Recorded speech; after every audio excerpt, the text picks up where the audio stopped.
Halo teman-teman semuanya, selamat datang di catatan angka. Yuk belajar bareng dan catat semua angka pentingnya.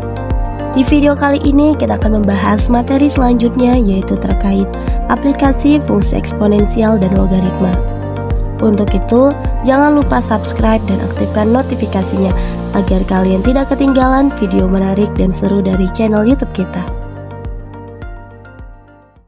Aplikasi fungsi eksponensial dan logaritma.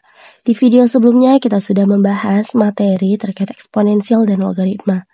Tapi di video kali ini kita akan membahas aplikasinya. Dan yang pertama kita akan membahas fungsi eksponensial terlebih dahulu. Dan yang kedua kita akan membahas fungsi logaritma. Oke, untuk fungsi eksponensial itu ada compound interest tapi yang continuous compounding. Apa sih itu bedanya? Oke, mari kita bahas satu-satu. Compound interest. Compound interest itu seperti yang kita ketahui, bentuk umum dari fungsi eksponensial adalah A dikali B pangkat M dikali N. Di mana dari rumus eksponensial ini kita dapat mengolah rumus untuk compound interest. Di mana S sama dengan P dikali 1 ditambah I pangkat N. Di mana P itu sebagai A, 1 ditambah I itu adalah B atau basisnya, dan M itu adalah bernilai 1, N itu adalah variabel bebas. Oke, untuk contoh, jumlah pertumbuhan investasi senilai $1.000 jika diinvestasikan sebesar 8% per tahun selama 25 tahun. Maka ketika dimajemukkan setiap tahunnya itu berapa gitu. Oke, jadi untuk compound interest ini itu kita ngebahas tentang investasi atau kita menabung ke bank, dimana nanti kita akan mendapatkan bunga dari bank atas tabungan yang sudah kita kasih pinjam ke bank. Nah, ini kita mau hitung berapa bunga yang kita terima dari bank karena kita sudah menginvestasikan. Oke, diketahui tadi apa? Diketahui adalah pertumbuhan investasinya, yaitu P sama dengan $1.000. P sama dengan $1.000.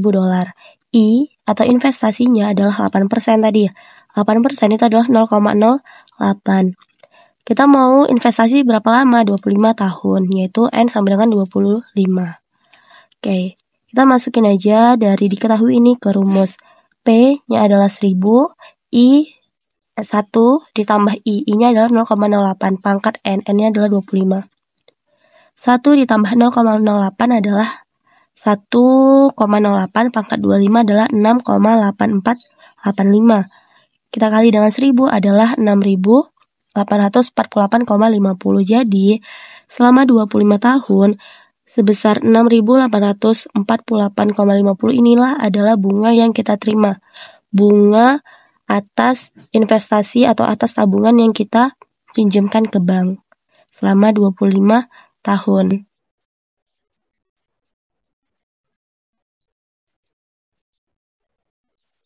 Oke, yang kedua itu adalah compound interest tapi continuous compounding atau bunga majemuk berkelanjutan. Apa sih itu bunga majemuk berkelanjutan? Yaitu bunga majemuk terjadi lebih dari sekali dalam setahun. Nah, kita dapat menyatakan dalam rumus S sama dengan F fungsi T sama dengan PE pangkat I kali T. Oke, contoh langsung aja ke contohnya. Contohnya masih sama seperti soal nomor 1.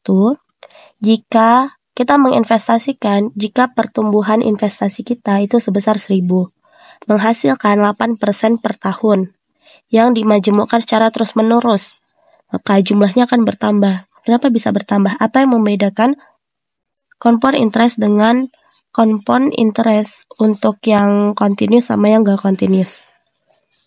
Oke, kita masukin aja ke rumusnya. S sama dengan PE pangkat IT.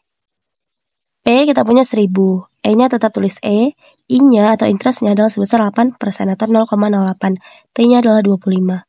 Ini dulu, 0,08 kali 25 adalah 2. E pangkat 2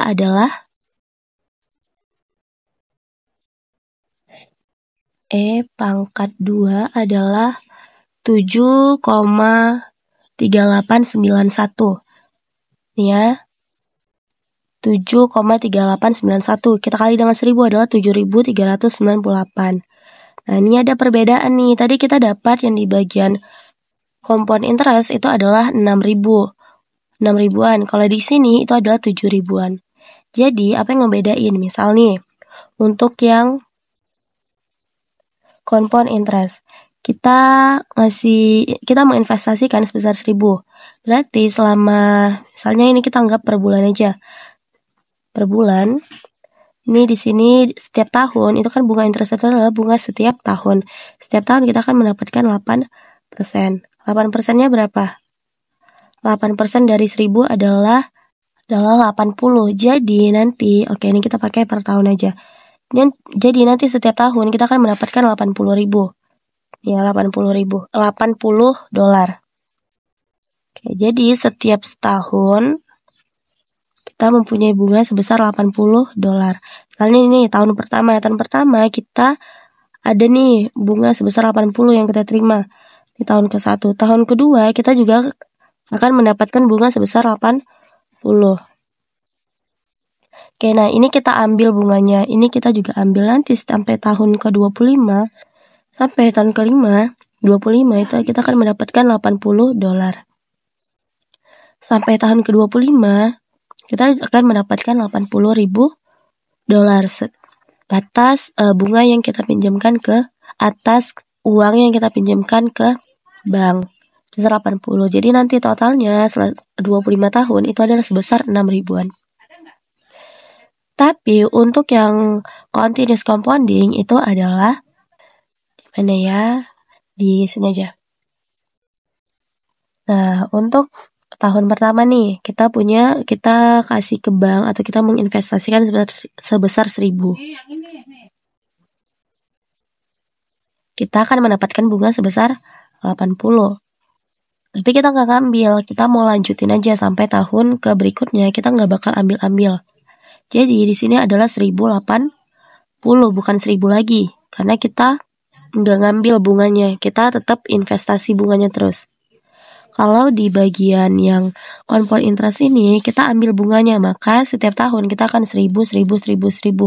Maka akan mendapatkan bunga sebesar 80. Tapi kalau di continuous compounding ini, kita nggak ngambil bunganya. Maka nanti di tahun pertama, kita akan mendapat bunga 80. Jadi untuk tahun keduanya, kita mempunyai dana itu adalah sebesar 1.080. 1.080 kali 8%. Nanti segitulah bunga yang kita terima. Kita akan mendapat bunga sebesar 86,4. Begitu juga nanti sampai tahun ke-25. Nanti kita akan mendapatkan dana sebesar 7 ribuan gitu. Itu yang membedakan antara continuous sama yang tidak continuous. Kalau yang continuous kita enggak ambil bunga yang dikasih oleh bank. Tapi kalau yang enggak continuous itu kita ambil bunganya setiap tahun. Oke, nah di sini jadinya pemajemukan berkelanjutan menghasilkan bunga tambahan sebesar tadi 7.389,10 kita kurang dengan 6.848,5 adalah 540,60 dolar selama 25 tahun. Jadi kita punya selisih nih kalau misalnya kita nggak ambil uangnya, nggak kita ambil bunganya, kita akan mendapatkan lebihnya yaitu sebesar 540,60 dolar. Gitu. Soal nomor 3 tentang exponential growth process atau pertumbuhan eksponensial. Proses pertumbuhan eksponensial itu ditandai dengan persentase peningkatan nilai yang konstan dari waktu ke waktu. Proses tersebut dapat dijelaskan dengan rumus yang ini. V sama dengan V fungsi T, di mana V sama dengan V0 E pangkat R kali T. V adalah nilai fungsi pada waktu T. V0 adalah nilai fungsi pada waktu ketika T sama dengan 0. R itu sebagai persentase laju pertumbuhan. T itu adalah waktu yang diukur dalam jam, hari, minggu, bulan, dan lain sebagainya. Contoh, populasi suatu negara berjumlah 100 juta jiwa pada tahun 1970. Sejak saat itu, populasi negara tersebut terus meningkat secara eksponensial. Terus meningkat ya, ada kalimat terus meningkat. Berarti itu benar nih soal tentang growth process.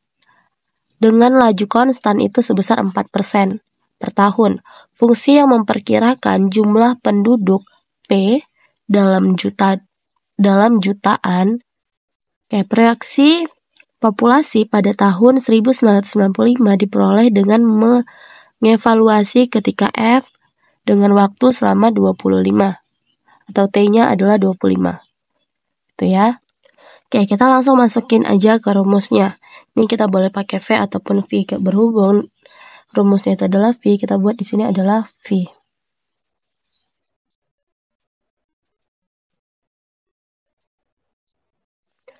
Oke, ketika V sama dengan F25, nih ya, T-nya 25, jadi kita tinggal masukin 25. Fungsi 25.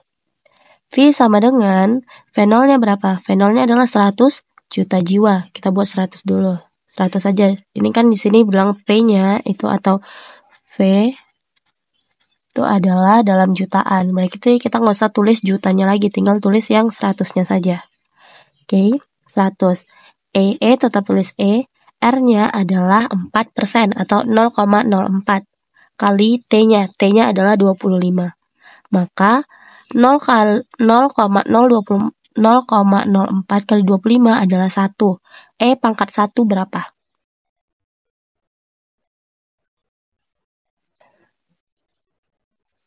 2,71828 sekian. Kita kali dengan 100. Sebesar 271,828. Ya. Jadi sebesar 271,83 juta jiwa. Oke, berarti populasi pada tahun 1995 itu adalah sebesar 271 juta jiwa. Soal nomor 4. Ini masih ada kaitannya tentang soal nomor 3 tadi, yaitu berapa lama waktu yang dibutuhkan agar nilai fungsi tersebut menjadi 2 kali lipat.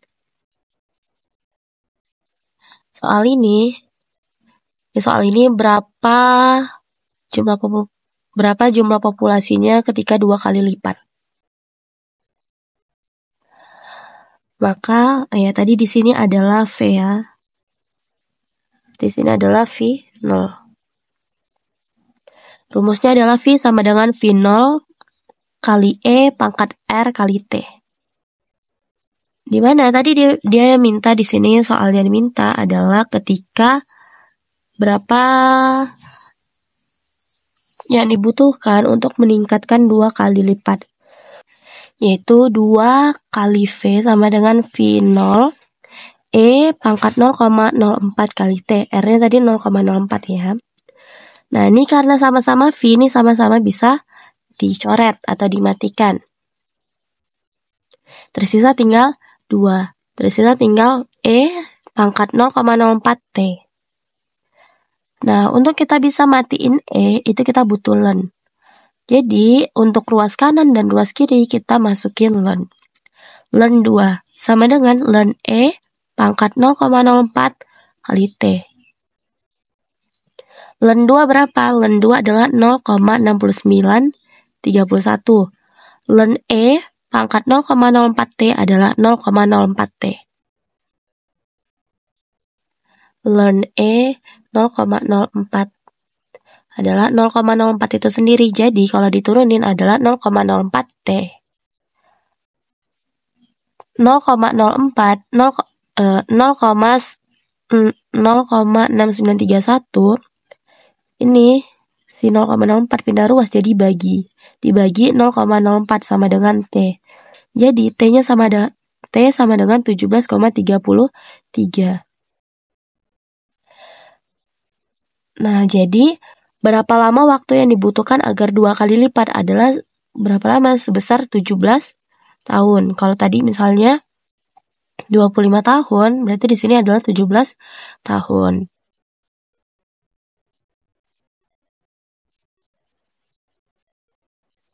Selanjutnya adalah soal nomor 5, yaitu tentang exponential decay functions atau proses peluruhan eksponensial. Apa itu?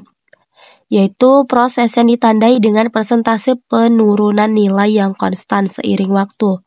Proses tersebut dapat dijelaskan dalam fungsi ini. Kalau di soal 3 sama 4, tadi kita ngebahas tentang kenaikan atau perkembangan. Sekarang kita akan membahas tentang penurunan atau peluruhan. Jadi, di sini yang membedakannya adalah dari soal nomor 3 dan 4 tadi adalah si rate-nya. Ketika di growth itu rate-nya positif, tapi kalau di peluruhan rate-nya adalah negatif. Langsung saja ke contoh soalnya. Nilai jual kembali atau fee dinyatakan dalam dolar. Suatu jenis peralatan industri tertentu diketahui berperilaku sesuai fungsi. V sama dengan FT sama dengan 100.000 dikali E pangkat min 0,1 T. Di mana T adalah tahun sejak pembelian. Pertanyaan A, berapa nilai asli dari sebuah peralatan? Oke, karena di sini ditanya adalah nilai asli, maka kita butuh T-nya adalah ketika 0. Maka V sama dengan 100.000 kali E pangkat min 0,1 kali 0. Ini hasilnya adalah 0, berarti E pangkat 0 adalah 1. 1 kali 100.000 adalah 100.000. Jadi, nilai asli dari sebuah peralatan itu ketika dia T-nya sama dengan 0 adalah tetap 100.000. Ketika V0-nya berarti 100.000 dolar. Pertanyaan B. Berapa nilai jual kembali yang diharapkan setelah 5 tahun dan setelah 10 tahun? Oke, kita langsung aja masukin ke T-nya, yaitu ketika T-nya 5 dan T-nya 10. Kalau tadi di sini soal 1 karena nilai asli, maka T-nya adalah 0. Berarti ketika T-nya adalah 5, maka 100.000 kali E pangkat min 0,1 kali 5. Min 0,1 kali 5 adalah min 0,5. E pangkat min 0,5 adalah 0,6065. Kita kali 100.000 adalah 60.650. Jadi, V0-nya adalah 60.650. Pengembalian yang diharapkan terhadap peralatan ya, tadi peralatan setelah 5 tahun adalah sebesar 60.650 dolar. Kalau 10 tahun gimana? Udah, berarti kita tinggal rubah T-nya ke 10 tahun. Yaitu min 0,1 kali 10 adalah min 1. E pangkat min 1 adalah 0,3679 kali 1000, yaitu 36.790. Jadi semakin lama tahunnya, maka tingkat pengembaliannya juga akan lebih rendah. Karena kan kalau misalnya peralatan itu ada mengalami namanya penyusutan. Jadi kalau misalnya waktu penyusutannya belum habis, jadi kita masih menghitung tingkat pengembaliannya. Itu tetap mengalami penurunan. Karena kita masih mengharapkan, karena peralatannya masih mengalami depresiasi. Kalau misalnya udah nggak mengalami depresiasi, maka itu kan kita dapat menganggap sebagai keuntungan.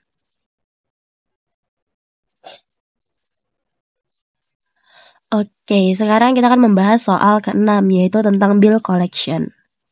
Sebuah lembaga keuangan besar itu menawarkan kartu kredit yang dapat digunakan secara internasional.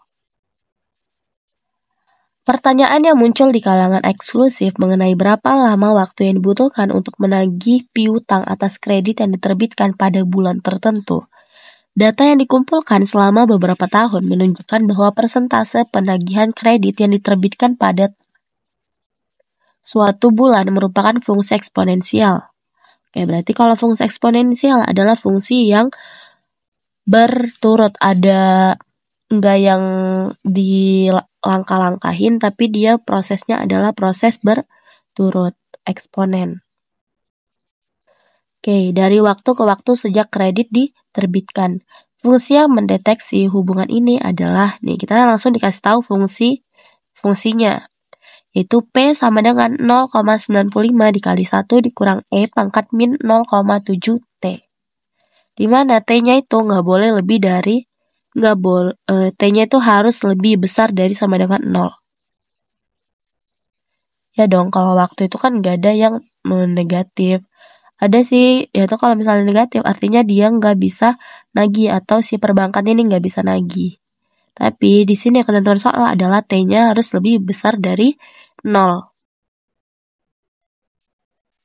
Oke, nih kita buat untuk mempermudah aja kita ngebuat tabel seperti ini, dimana kolom yang pertama ini isinya adalah waktunya atau ketentuan T-nya itu sebesar 0,95 kali 1 min E pangkat min 0,7 T. Ini kita punya T-nya adalah ketika 0, ketika 1, 2, 3, 4. Oke, misalnya nih ketika kita ngasih pinjaman pada bulan pertama.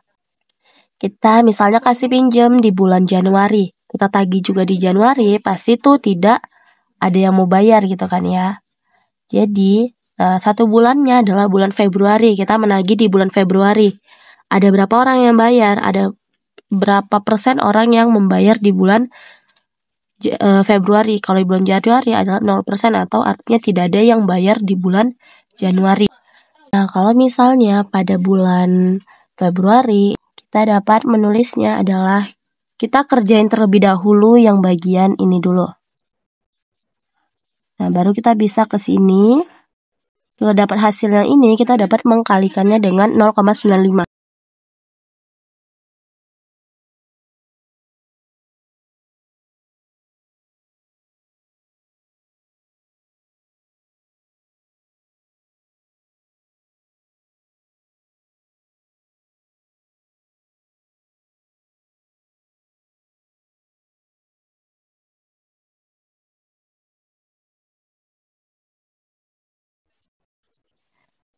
Nah, kita dapat hasilnya adalah 0,4782. Nah, tadi kenapa di kalkulator hasilnya negatif? Karena si hasil E-nya ini tadi aku kurang dengan 1. Di sini kan soalnya adalah ditambah dengan 1. Gitu. Nah, kalau misalnya kita menagihnya di bulan Maret atau bulan kedua setelah kita memberi pinjaman.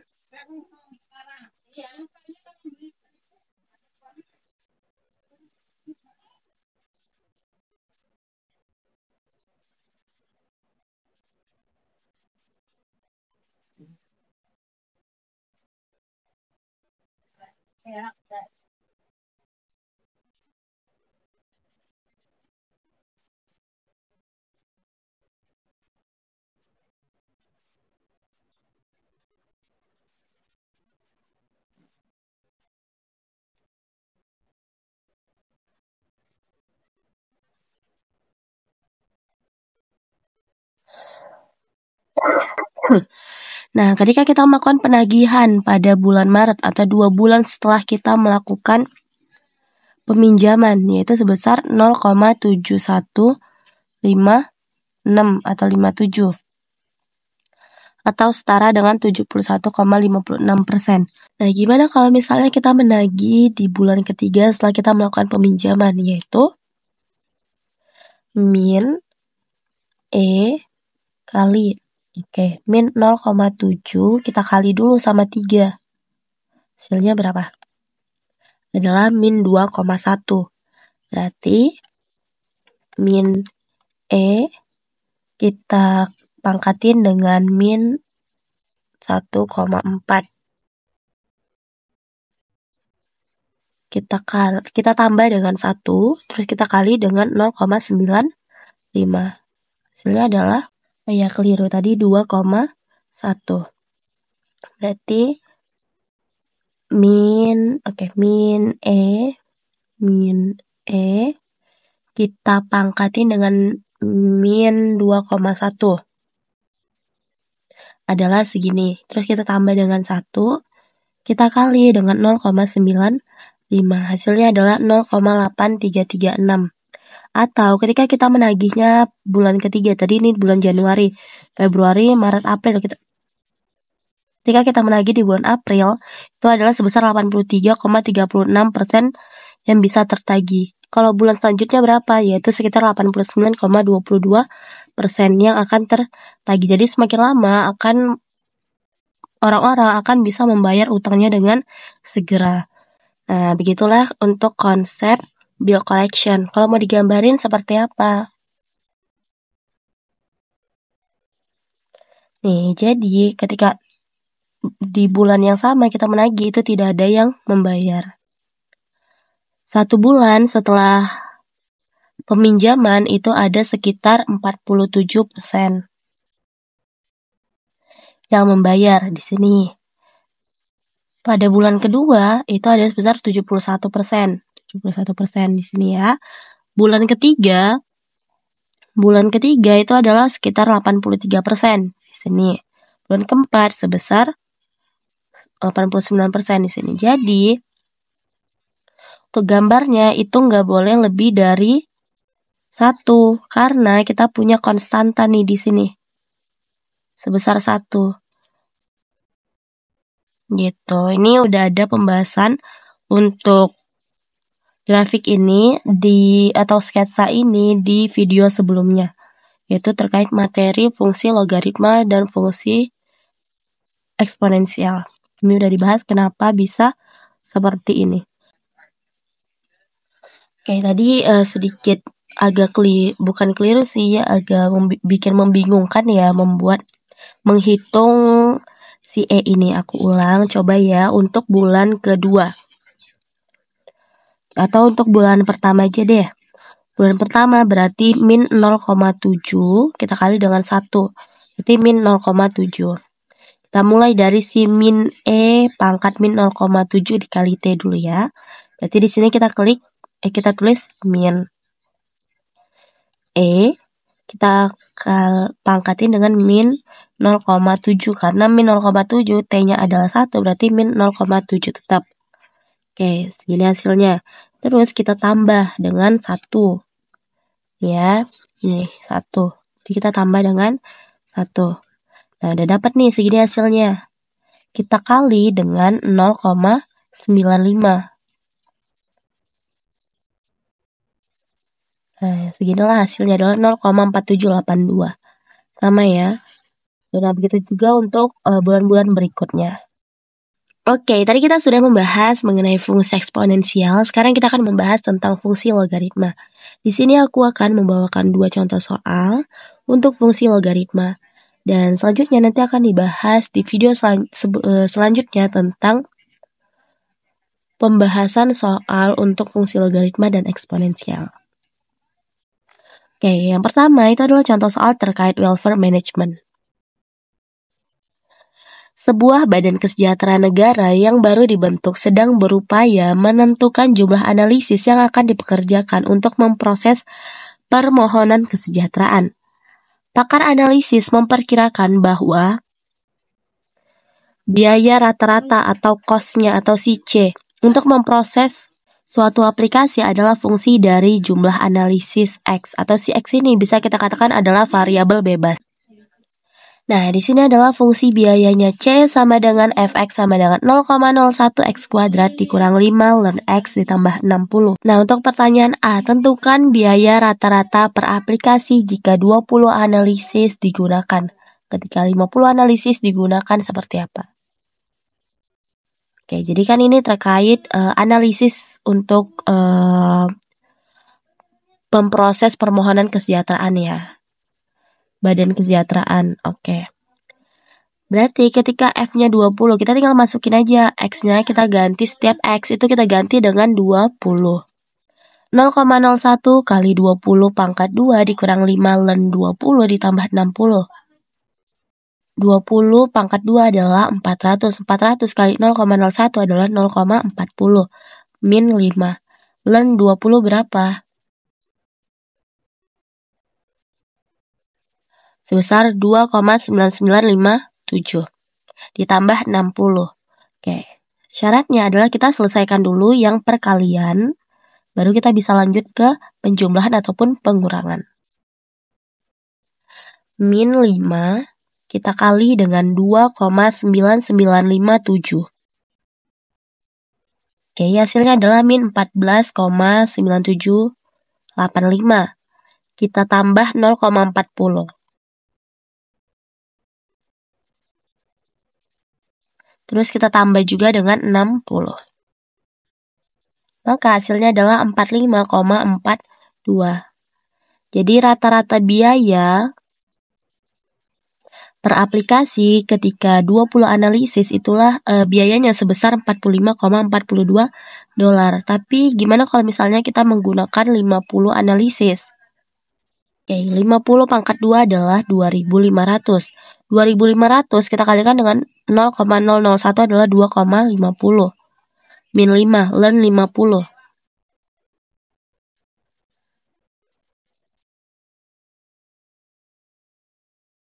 Learn 50 adalah 3,9120.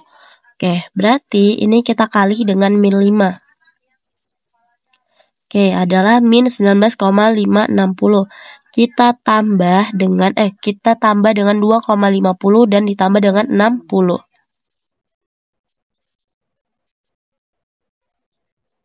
Adalah sebesar 42,9398. Nah, jadi mana biaya yang lebih murah? Yaitu ketika 50 analisis atau ketika 20 analisis. Ternyata yang lebih murah kita ketika 50 analisis. Biaya rata-ratanya adalah $42,94. Tapi kalau kita menggunakan 20 analisis, biayanya adalah sebesar 45,42. Oke, ini kita akan membuat sketsa fungsinya. Ini ada X-nya. X itu kan analisis ya. X-nya ketika 10 analisis berapa, 20 analisis berapa, 30 analisis berapa, 40 analisis berapa, dan 50 analisis berapa. Masih sama aja kayak yang tadi juga cara pengerjaannya. Misalnya nih 10 berarti 10 pangkat 2. 10 pangkat 2 adalah 100. 100 dikali 0,01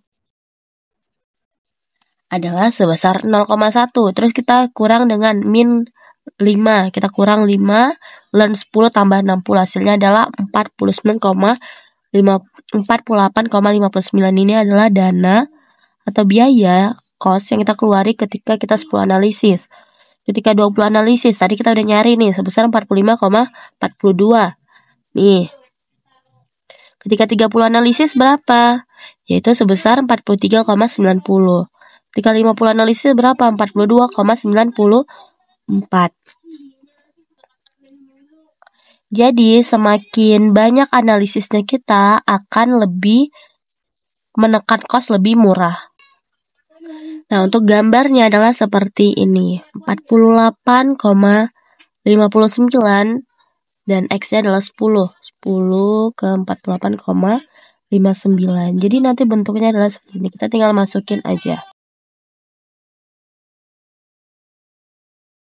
Oke, selanjutnya adalah soal kedua tentang memory retention. Sebuah eksperimen dilakukan untuk mengetahui pengaruh waktu yang berlalu terhadap ingatan seseorang. Oke, subjek diminta untuk melihat gambar yang berisi banyak objek berbeda. Pada interval waktu yang berbeda setelahnya, mereka akan diminta mengingat objek sebanyak yang mereka bisa. Berdasarkan percobaan, fungsi berikut dikembangkan, yaitu R sama dengan fungsi T sama dengan 84 dikurangi 25 ln T, di mana T-nya itu harus lebih besar dari 1. R itu mewakili rata-rata persentase ingatan, dan T itu adalah waktu sejak mempelajari gambar tersebut atau dalam jam. Oke, berarti ini ke sini.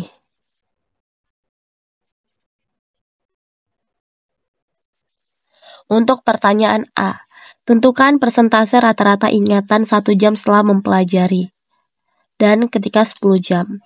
Berarti ada F1 dan F10. Kita tinggal masukin aja. Ini ketemu 84%. Tapi ketika F10 F 10 jam itu adalah 26,43435%. Jadi rata-rata ingatan ketika masih 1 jam itu masih ingat banget, itu ada 84%. Tapi kalau udah 10 jam, ingatannya mulai melemah, yaitu sebesar 26,435% gitu. Jadi semakin lama jam itu untuk kita mengingat sesuatu, itu akan makin singkat waktunya. Misalnya nih udah 20 jam, berarti masih tersisa tinggal 15% ingatan kita terhadap apa yang kita pelajarin. Nah, ini untuk perhitungannya, misalnya ya F10. Perhitungannya sama aja seperti soal 1 tadi, cuman angkanya aja, hanya angkanya saja yang berbeda. Ya, learn 10. Kita kali dengan min 25. Kita tambah dengan 84 sebesar 26,43 atau 44%. Gitu. Nah, untuk grafiknya juga sama aja. Ini tadi ketika F1. Mungkin F-nya 1 sebesar 84. F-nya 10 sebesar 26%. Jadi di sini tuh ada ketika 2, nanti cari ketika 3, 4, 5, 6, 7, 8, 9, 10. Jadi harus konstan ya. Karena logaritma eksponensial itu adalah fungsi yang konstan. Nah, ini aku punya latihan mandiri yang akan dibahas di video berikutnya. Tapi sebelum itu teman-teman bisa coba untuk ngerjain terlebih dahulu sebelum kita membuat video pembahasannya. Ini untuk soal pertama, soal kedua, soal ketiga, dan soal keempat. Baik, begitu saja video pembahasan kita terkait aplikasi fungsi logaritma dan fungsi eksponensial. Terima kasih.